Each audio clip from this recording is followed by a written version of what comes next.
This video is a quick review and a bit of a polite rant about the first season of the Book of Boba Fett. Now, I was really looking forward to this after the mostly excellent Mandalorian.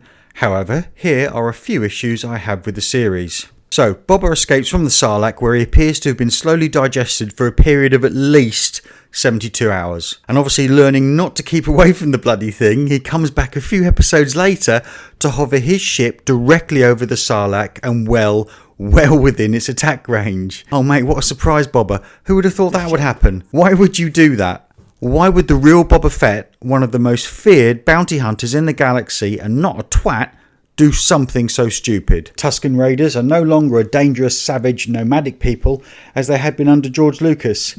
Here they are decent, honourable, and just simply misunderstood. Accepting Boba into their tribe, they teach him Tusken Fu and invite him to dance around their campfire.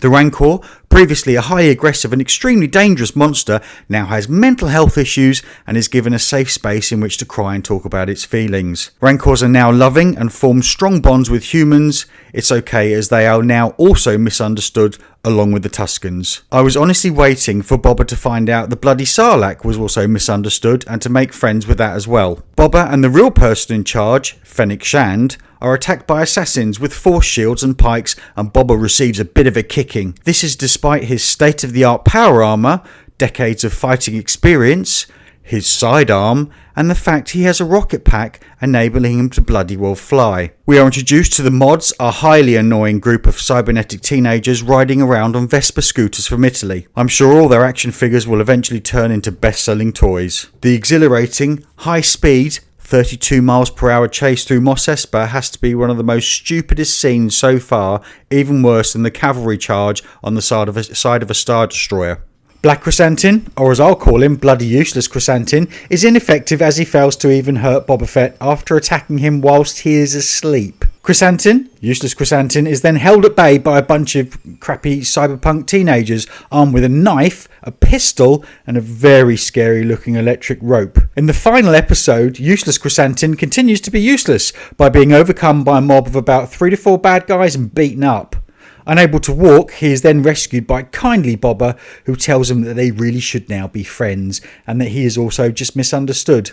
In the middle of a firefight, somehow now able to walk unassisted, Useless Chrysanthemum is injured again and requires help in walking again, this time by the annoying Mods. It's okay, as he's walking around unassisted by the end of the episode. Getting injured in a firefight in this series means you'll just limp around for a few minutes, after which you'll be completely bloody fine. I particularly like the bit where Mando and Boba both stand out in the open, close together, while shooting in full view of all the bad guys who easily shoot at them. These have been a very few of the issues that I have with this overall series. This portrayal is not the real Boba Fett. Here he is, a kindly and very decent crime lord. It's not a bad thing, but he's not Boba Fett. Temuera Morrison, although an excellent actor, is simply too old for this role. He's too nice and he's too fatherly. I'll state the obvious, as everyone knows, as all the YouTube vids I've watched say about this series. The Mandalorian is the real Boba Fett. Thanks very much for listening. Please like and subscribe.